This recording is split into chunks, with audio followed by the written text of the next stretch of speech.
My father-in-law was so certain I'd been unfaithful that he covertly obtained a DNA sample from my baby for a paternity test. When I discovered the results hidden in his home, my husband and I chose to sever ties with him. My husband Liam and I have been together for roughly 6 years, married for 3. His father, Thomas, has never warmed to me.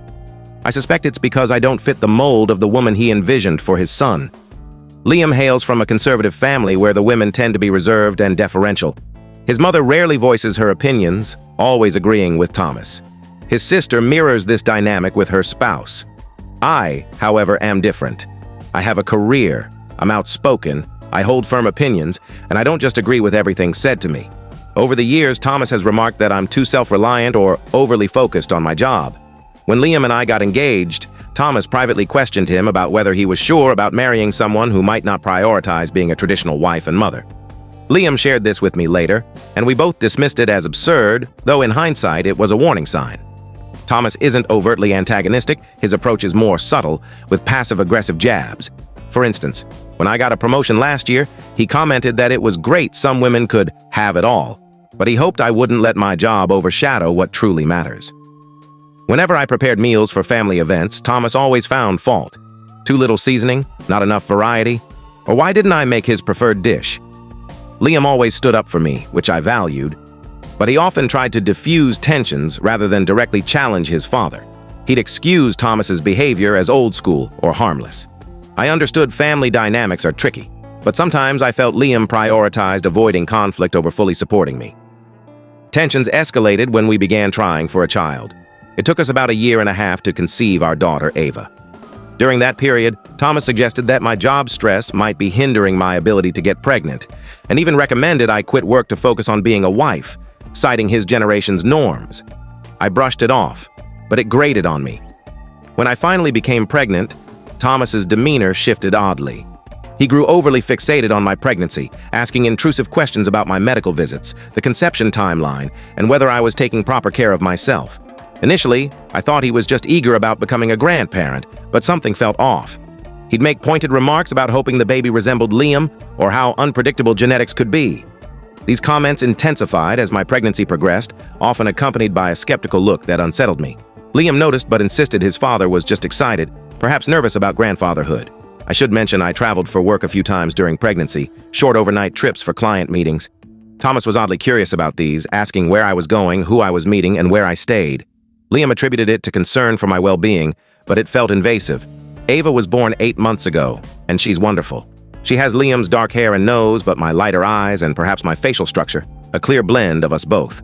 Yet from the moment she arrived, Thomas was peculiar about her looks. He'd comment that babies change so much in their first year or that it's hard to tell who they resemble early on. During those early months, Thomas visited often, bringing gifts and holding Ava, but he'd scrutinize her face intensely as if searching for something. He'd make remarks about her eyes or features that felt loaded. As exhausted new parents, Liam and I didn't dwell on it initially, but looking back, his behavior was suspicious. About 4 months ago, Thomas began offering to watch Ava more often. We were grateful for the help, as we were drained. He'd care for her for a few hours while we ran errands or rested. He seemed to enjoy the time with her, and she was at ease with him, so we saw no reason to decline. But then I noticed oddities. Sometimes when we returned, Ava was in different clothes than when we left. Thomas would explain it as a diaper mishap or spit-up, which seemed plausible, but it happened too often compared to when we cared for her. Once, about 3 months ago, I returned early from shopping and found Thomas startled to see me.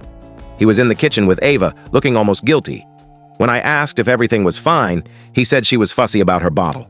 Around the same time, I noticed Ava's items, like her hairbrush or blanket, were misplaced after Thomas's visits.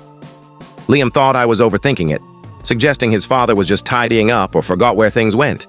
I wondered if my unease stemmed from my strained history with Thomas. Then there were Thomas's questions. He began asking oddly specific things about Ava's health and development. Not typical grandparent inquiries, but detailed ones about her medical records, blood tests, or growth patterns. When I asked why, he'd say he was just curious or concerned for her health. He also started making comments about Ava's paternity in a half-joking tone that wasn't funny. He'd say she was a mystery child, or wonder who she really took after.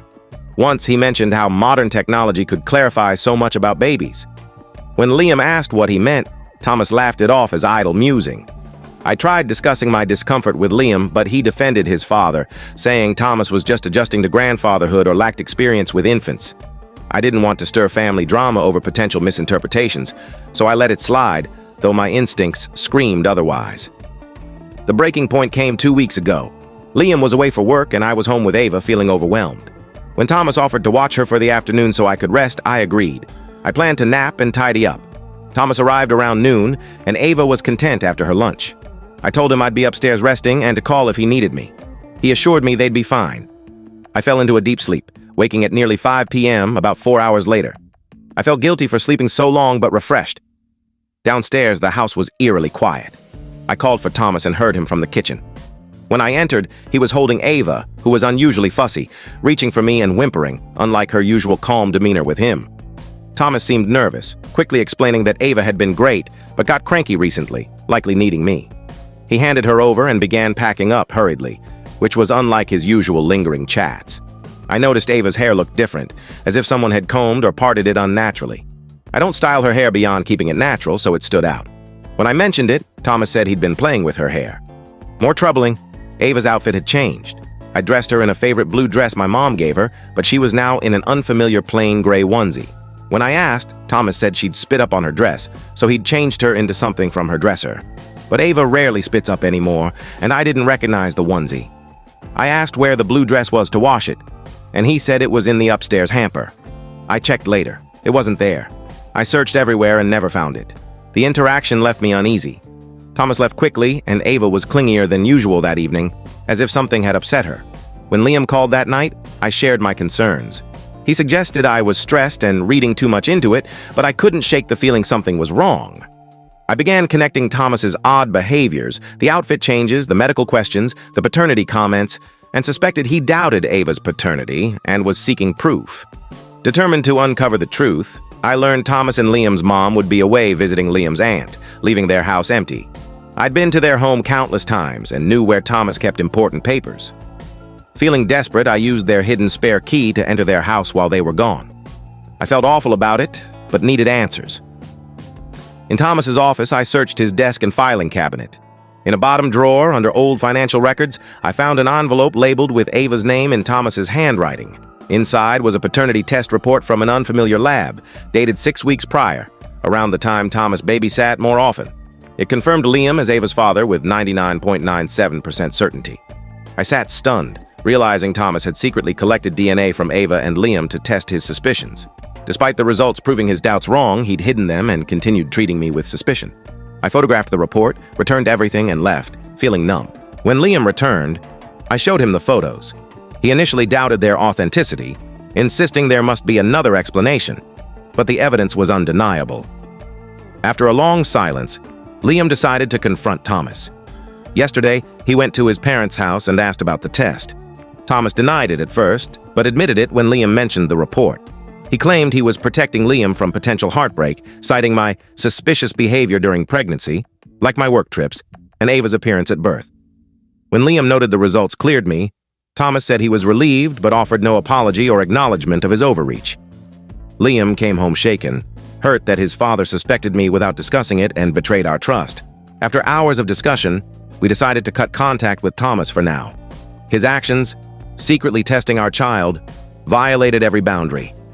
Liam called Thomas and said we wouldn't bring Ava around and needed space. Thomas argued he was protecting his family and that any good father would do the same. Liam countered that his actions were wrong and we couldn't trust him with Ava. Thomas called us overly dramatic, insisting the results should resolve everything. Liam's mom called later, urging us to reconsider, saying Thomas loved Ava and only wanted to confirm her lineage. She argued Ava would miss her grandfather. Update 1. After we cut contact, Liam's sister, Emily, called, curious about the family tension. Liam explained, and Emily shocked us by saying she wasn't surprised. She'd also questioned Ava's paternity, citing her resemblance to me and my behavior during pregnancy, like work trips and seeming distracted at family events. She'd discussed her doubts with Thomas months ago. Liam was hurt that she never spoke to him directly. Emily was glad the test confirmed Liam as Ava's father, but felt we were too harsh on Thomas for protecting Liam. This revelation, that multiple family members doubted me, deepened my distress. Liam began wondering if we were overreacting, suggesting Thomas's intentions were good, even if his methods were wrong. I reminded him that Thomas's actions were a serious violation, sparking a heated argument. Liam accused me of being unforgiving. I felt he prioritized his family's feelings over Ava's safety.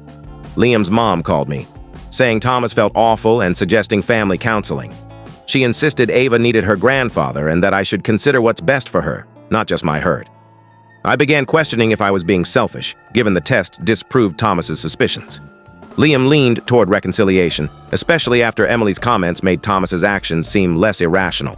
I'm torn. Am I too stubborn? Should I consider counseling? Update 2.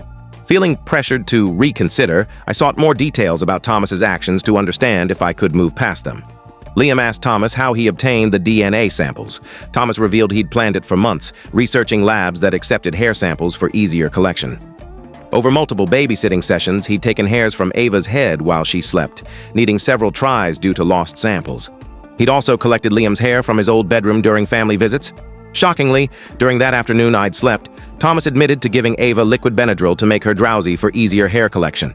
He'd drugged my baby without consent. I was devastated.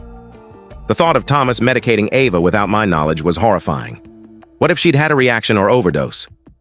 Liam was stunned, admitting he never imagined his father capable of such recklessness. We consulted Ava's pediatrician, who was appalled, stating that giving Benadryl to an infant without medical oversight was dangerous and potentially illegal due to unpredictable reactions.